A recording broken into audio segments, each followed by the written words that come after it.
Hello friends, कैसे हैं आप लोग। तो फ्रेंड्स, आज की इस क्लास में आपका स्वागत है। आज हम लोग देखने वाले हैं विलेन चैप्टर में ही जो प्रासरण पढ़े हैं उससे रिलेटेड कुछ इंपॉर्टेंट पॉइंट्स हैं। ठीक है, जैसे समप्रासरी विलेन क्या होता है, अल्पप्रासरी क्या होता है, अतिप्रासरी विलेन क्या होता है। ठीक है, तो इसके बारे में हम लोग समझने वाले हैं। तो देखिए फ्रेंड्स, जैसा कि आप लोग देख पा रहे हैं, समप्रासरी विलेन, अतिप्रासरी, अल्पप्रासरी, आइसोटोनिक, हाइपरटोनिक और हाइपोटोनिक सॉल्यूशन।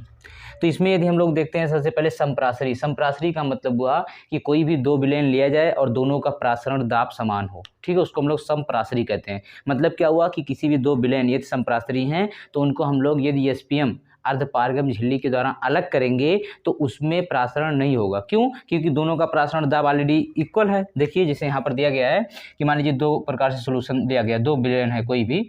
अब दोनों विलेन का यदि पाई1 इसका मान लेते हैं प्रासरण दाब है, इसका पाई2 है, और पाई1 बराबर पाई2 है, यदि इक्वल है तो फिर प्रासरण, इसको हम एसपीएम, यहाँ बीच में एसपीएम दिखाया गया है, तो एसपीएम से इसको अलग किए हैं, लेकिन एसपीएम के द्वारा प्रासरण ना तो इधर होगा ना तो इधर। क्यों? क्योंकि दोनों सॉल्यूशन, जो दोनों विलेन लिए गए हैं, दोनों का प्रासरण समान है। तो जो कोई भी, जब दो विलेन अर्धपारगम झिल्ली के द्वारा अलग किए जाते हैं तो यदि वो समप्रासरी विलेन है तो उनके बीच में प्रासरण नहीं होगा। ठीक है, फिर यहाँ एग्जाम्पल्स देख लेते हैं। यदि मान लीजिए एक विलेन लिया गया है, ठीक है, यहाँ पर आइसोटोनिक सॉल्यूशन, यहाँ यदि हम आरबीसी को इसमें रख रहे हैं तो जितना इसका कंसंट्रेशन सांद्रता होता है, जैसे मान लीजिए एग्जाम्पल में हम लोग कह सकते हैं आइसोटोनिक को 0.9% NaCl, ठीक है, या फिर कह सकते हैं 5% डेक्सट्रोज,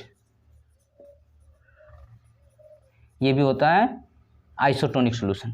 तो यदि समप्रासरी विलेन लिए है उसमें आरबीसी को रखते हैं तो क्या होता है कि आरबीसी के अंदर भी कंसंट्रेशन समान है, सांद्रता समान है, गाढ़ापन समान है।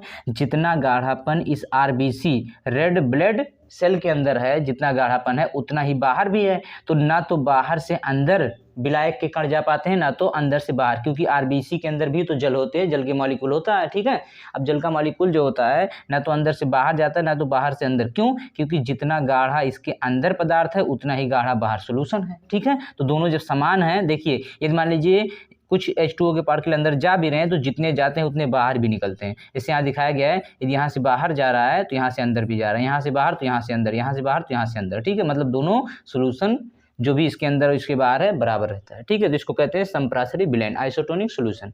अब हम लोग चलते हैं अतिप्रासरी विलेन, या फिर कहते हैं हाइपरटोनिक सॉल्यूशन। इसमें देखिए, यदि इस प्रकार के विलेन में हम लोग आरबीसी को रखते हैं तो क्या हुआ कि आरबीसी के अंदर जो कंसंट्रेशन सांद्रता है, गाढ़ापन है, उससे ज़्यादा बाहर विलेन में है।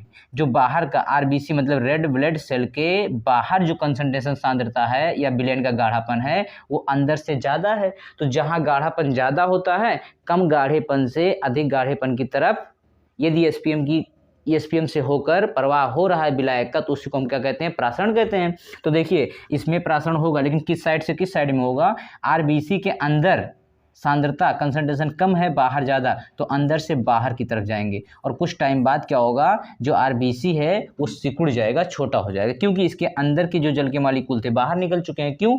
क्योंकि बाहर कंसंट्रेशन अधिक था। मतलब कोई भी विलेन है तो सांद्रता अधिक है। सांद्रता अधिक का मतलब क्या हो? विलायक कम होगा या फिर विलेय अधिक होगा। चाहे विलेय को बढ़ा के सांद्रता बढ़ाया जा सकता है, चाहे विलायक को घटा के। ठीक है, तो यहाँ पर विलायक के कण कम है और विलायक के कण अंदर ज़्यादा है, इसलिए विलायक के कण बाहर जाते हैं। इसको हम लोग कहते हैं अतिप्रासरी विलेन। मतलब बाहर क्या था? कंसंट्रेशन ज़्यादा था और अंदर कम था, तो अंदर से बाहर की तरफ जा रहे हैं। तो इस प्रकार से जब इसमें सिकुड़न आ जाता है, इस प्रक्रिया को हम लोग प्लाज्मोलिसिस कहते हैं। ठीक है, कि मतलब आरबीसी सिकुड़ जाता है, और इसमें तो आरबीसी पर कोई प्रभाव ही नहीं पड़ेगा, क्योंकि जितना अंदर जा रहा है उतना ही बाहर आ रहा है। ठीक है, समान रहेगा, जैसे भी आरबीसी डाला गया था, इसमें क्या होता है? आरबीसी में सिकुड़न आ जाएगा। तो देखिए फ्रेंड्स, अब हम लोग बात करते हैं अल्पप्रासरी विलेन की। तो अल्पप्रासरी विलेन में क्या होता है कि जो यहाँ पर आरबीसी रखा गया है, रेड ब्लड सेल, इसमें क्या होता है कि बाहर से जो जल के मॉलिक्यूल हैं अंदर जाते हैं, जिससे ये फूल जाता है। ठीक है, तो आरबीसी फूल कर फट जाता है, जिसको हम लोग हीमोलिसिस कहते हैं। ठीक, और यहाँ पर यदि मान लीजिए जैसे एग्जाम्पल लें, तो जब पौधों को हम लोग अल्पप्रासरी विलेन में रखते हैं तो वहाँ पर पौधों की जो कोशिकाएँ होती हैं वो फूल कर फट जाती हैं। ठीक है, जिसको हम लोग हीमोलिसिस कहते हैं। ओके फ्रेंड्स, उम्मीद है कि आइसोटोनिक, हाइपरटोनिक और हाइपोटोनिक सॉल्यूशन आप लोगों को समझ में आया होगा। मिलते हैं नेक्स्ट वीडियो में। Thanks for watching, best of luck.